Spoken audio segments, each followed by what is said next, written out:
Friends, 95% of my viewers watch me without a subscription. Please subscribe and click on the bell. Enjoy watching. The story begins on a clear day in Tokyo. The protagonist, 33-year-old Itami Yoji, is in a hurry for a sale. Later we learn that he serves in the Japan Defense Forces, but emphasizes that for him it is not work that is more important, but his hobby, computer games. Suddenly, a huge gate materializes in the Ginza region. Dragon riders, cavalry, and monsters with weapons emerge from them. They attack the Tokyo people and destroy the city. The Japanese police and defense forces are pulling up. The Japanese repel the attack.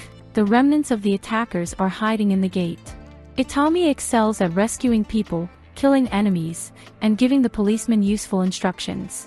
Calm sets in, and Itami is awarded for his participation in the defense, promoted in rank and called the hero of the nation.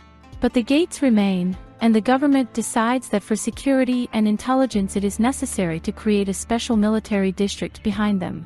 For this, a special detachment of self-defense forces is being formed.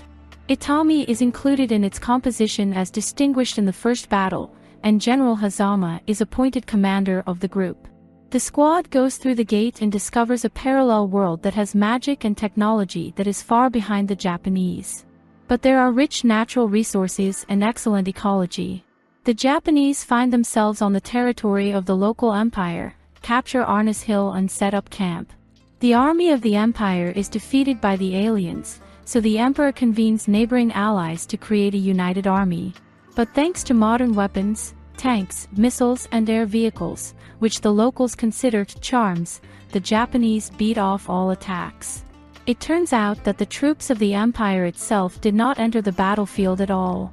The emperor had an insidious plan, to weaken the neighbors with the hands of Japan so that they would not threaten his territory. At this moment, Princess Pina appears on the stage, the daughter of the emperor. As a child, her father allowed her to create her knightly order of the rose from friends and girlfriends. Now the emperor has instructed Pina and her order to resist the aliens. Meanwhile, the Japanese decided to better study the local population and its economy, to establish ties. One of the reconnaissance detachments was assigned to lead Itami. He and his team board military trucks and hit the road. On the way they meet peaceful people living in villages.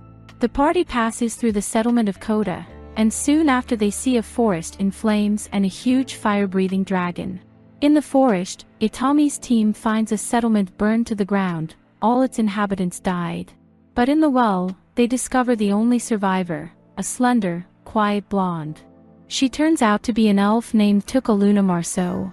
Other elves died, including her father. Itami decides to return to the base to report the dragon. The detachment takes the weakened Tuka with them. They pass through Koda again. The villagers, having heard about the danger, begin to collect things in order to move away. Here another important heroine appears, the sensible young sorceress Lily, who learns magic from the old teacher Kato. They leave Koda with everyone else. The Itami squad helps residents evacuate and accompanies them on the road. Suddenly, the picture changes.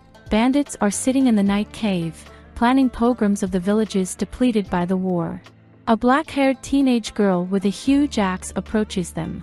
The robbers recognize her. This is Rory, a demigoddess and one of the 12 apostles of the god of death Emroy. She is 961 years old and will soon become a god. Easily and naturally, Rory destroys the entire gang. It is Rory who meets the residents of Koda and Itami the next day. The locals recognize the priestess and respectfully greet her. The demigoddess decides to take a ride on the carriage of the Japanese. After some time, the dragon catches up with the caravan. The firearms of the Japanese do not take it. Rory comes to the rescue. She deals a powerful magical blow to the monster, and Japanese weapons additionally injure him. The dragon flies away. But many inhabitants of Koda manage to die in the fight. The rest decide to disperse in all directions, and with Itami's group there are several orphans, Tuka, Lily with a teacher and Rory. In this composition, they return to Arnis. Itami reports on what he saw and convinces the leadership to give shelter to the refugees, because they will help to get to know the local world better. They build houses, clothe and feed them. curious Lily learns Japanese. In our world, the Japanese have already realized that the new land with its resources will allow them to take the lead in the international race. And other countries begin to worry. Everyone wants to enrich themselves at the expense of the new world. Meanwhile, Lily finds dead mounts in the field where the Allied army died. Their scales are highly valued in the local world, so Lily, Tuka and Rory decide to sell them in the main trading city of the empire, Italica. A trip there is accompanied by a detachment of Itami. At the entrance to the city, they see that robbers are trying to capture it. After another repulsed attack, Itami's team manages to get into Italica. The defense of the city is led, by coincidence, by Princess Pina. There are not enough militiamen, and she is waiting for her knights, who are still on the way. The Itami detachment decides to help Pina, because otherwise the trade in Italica will not start and the scales will not be sold. When during the next attack the attackers break through the defense, the lieutenant calls for air support from the base. After an epic battle involving Itami's squad, Rory and helicopter gunships, Italica is saved. Pina is afraid that now, people in green uniforms will take over the city, because their forces are much more powerful. But they agree to the terms of the peace treaty proposed by Pina. Now the Japanese can trade with Italy and not pay taxes. On the way back, Itami's squad encounters the Knights of the Order of the Rose, who attack. Itami distracts them and orders the others to drive to the base. His most spectacular knight girls are taken prisoner and brought back to Pina. His squad, of course, also returns to save the commander. The princess is angry because her people violated the peace treaty. As a result, the misunderstanding is settled. The team again leaves for Arnis. Pina and Bozes come with them. The princess wants to apologize to Itami's commanders. After returning, Itami will have to go through the gate and tell about what happened in the Japanese parliament. The deputies want to see one of the local residents.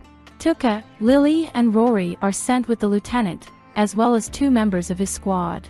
At the last moment, Pina and Bozes join them. The princess wants to act as the official representative of their world in negotiations with Japan. In our world, guests are met by Komakato from the headquarters of military intelligence. He will accompany them.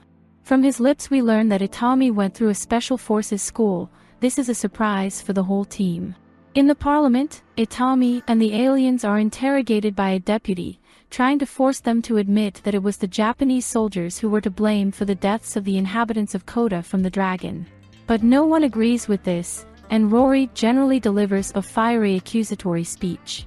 The princess and Bozes do not speak in parliament. They are negotiating with representatives of the Japanese government. They promise to hand over the captured imperials in exchange for peace and cooperation. When official business is over, Komakato and Itami lead the guests in strange ways and change routes, as there is someone among the government employees who can surrender the aliens to agents of other states. They accidentally get rid of Komakato, and to further confuse the tracks, Itami leads the group to the apartment of his ex-wife, the charming clown Risa. Itami sends guests shopping while he meets with the Japanese defense minister, whom he has known for 20 years. He allows the lieutenant to stop the conspiracy.